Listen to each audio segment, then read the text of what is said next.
El rancho de Teuchitlán no era un centro ritual per se, pero la evidencia sugiere que en él se llevaron a cabo prácticas espirituales ligadas muy probablemente a la santería y al palo mayombe.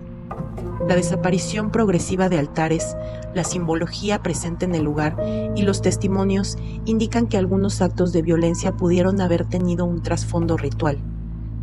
Por otro lado, el temor a lo desconocido ha llevado a diversas personas, desde buscadores hasta criminales, a refugiarse en estas creencias.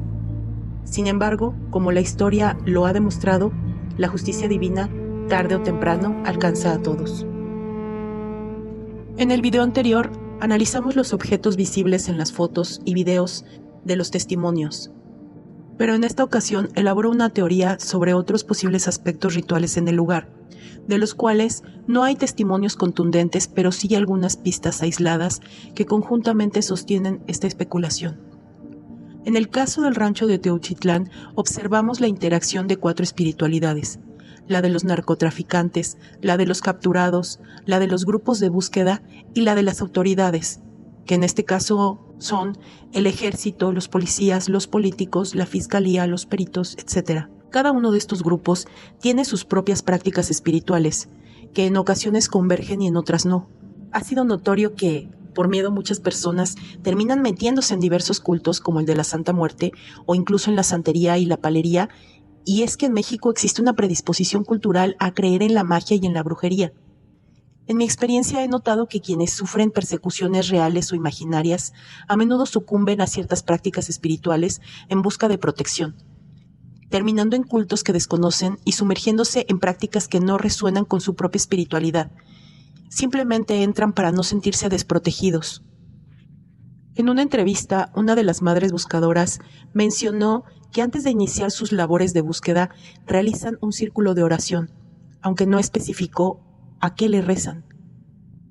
También se ha sabido que en el marco de la práctica forense, soldados, policías, peritos y demás intervinientes llevan a cabo rituales discretos y rinden culto y respeto a ciertas figuras para no llevarse consigo ninguna maldición o desarreglo espiritual.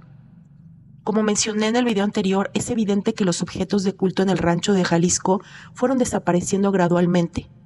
Lo muestran las mismas fotografías.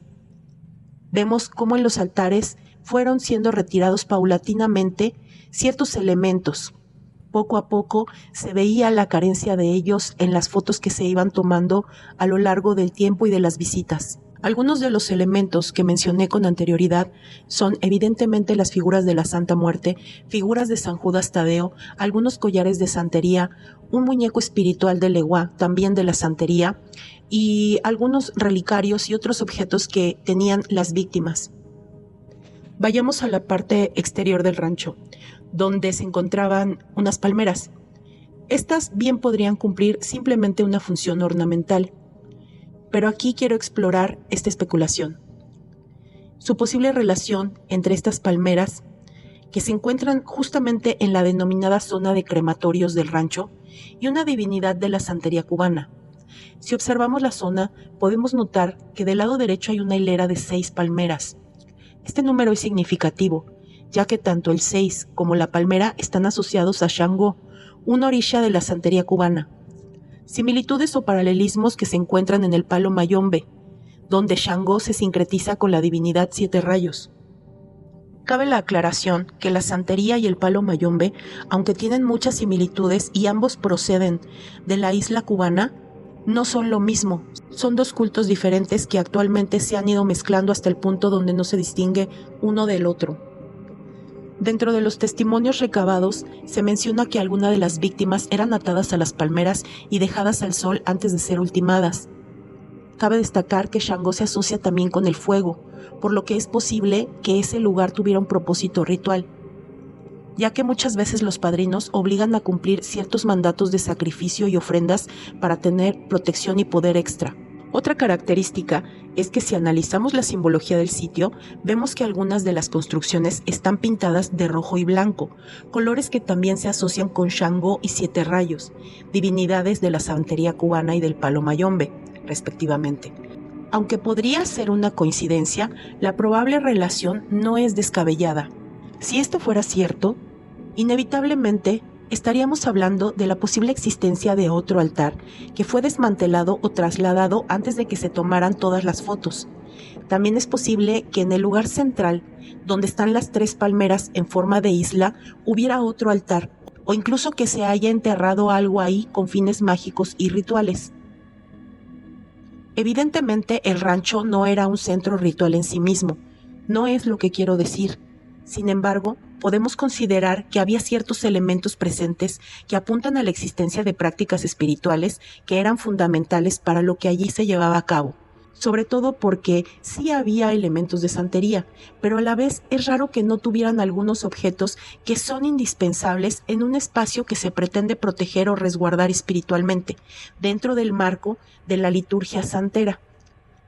También es posible que el guía espiritual, sacerdote o padrino que dirigía estas actividades no tuviera la experticia o el conocimiento suficiente y que los rituales no estuvieran bien hechos, también que los altares no estuvieran completamente elaborados, faltando elementos esenciales dentro de la práctica de la santería y la palería cubana.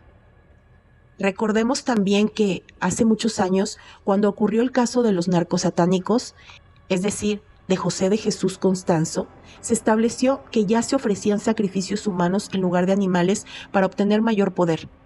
Esto dejó una escuela en muchos practicantes que hoy en día han adoptado la sustitución de animales por personas en sus rituales. Es posible que muchas de las víctimas en este rancho hayan sido ultimadas también con fines exclusivamente rituales, es decir, que hayan sido ofrendas. Aunque esto es horroroso, se ha documentado que en ciertos casos, antes de ultimar a una víctima de sacrificio, se le hace sufrir para robarle su energía y aumentar la efectividad ritual. Evidentemente, la creencia en esta práctica es solo una justificación de personas sanguinarias y psicópatas para validar sus prácticas. En cuanto a las madres buscadoras, existe la posibilidad de que algunas terminen empatizando con estos cultos por temor. Quizás algunos de estos buscadores terminen pidiendo a estas divinidades que intercedan para la devolución y el encuentro de los restos de sus familiares. Las reconocen como una potestad espiritual que puede facilitar o impedir su trabajo, bajo la idea de, si esto me lo quitó, esto me lo devolverá. Se ha establecido que este rancho es manejado por el cártel de las 4 letras, cuyo líder es el Mencho. Encontré una foto en la que aparece con sus hijos y se nota muy sutilmente que, debajo de su ropa, a la altura del cuello, porta un collar que parece de santería. Por lo que se ve, el Mencho lleva un collar de Shango, debido a que las cuentas de este collar aparentemente son de color rojo y blanco. Su hijo, el Menchito, por lo que parece, lleva un collar multicolor, que es característico del palo mayombe y es denominado collar de muerto. Aquí lo que cuenta es cómo termina la historia, y como hemos visto, al final, ni padre ni hijo se han librado de la justicia divina, de la cual nadie puede escapar. Alguna vez Nemesio García Naranjo dijo, México, tan lejos de Dios y tan cerca de los Estados Unidos. Hoy podríamos decir también, México, tan cerca de la muerte y tan lejos de Dios. Y quizás a muchos no les guste escuchar esto, porque en México tenemos romantizada la muerte, pero hoy vemos que la guerra tiene un trasfondo espiritual. Hoy vemos que México se ha convertido en una tierra de nadie, donde gobierna la muerte, una muerte que se diviniza, que se entroniza, que se romantiza, que se teme y se idolatra. Pero, ¿en realidad se respeta? ¿En realidad se comprende? ¿En realidad se concientiza? En el marco del luto nacional, el colectivo Madres Buscadoras de Jalisco, junto con otros colectivos, se reunió en el acceso a Teuchitlán para iniciar una jornada de oración en respuesta al hallazgo del campo de exterminio. El sacerdote Gustavo Nabel expresó, anhelamos un México tranquilo, un México en paz. Así marcharon todos hacia el templo del Señor de la Ascensión, donde hicieron una misa.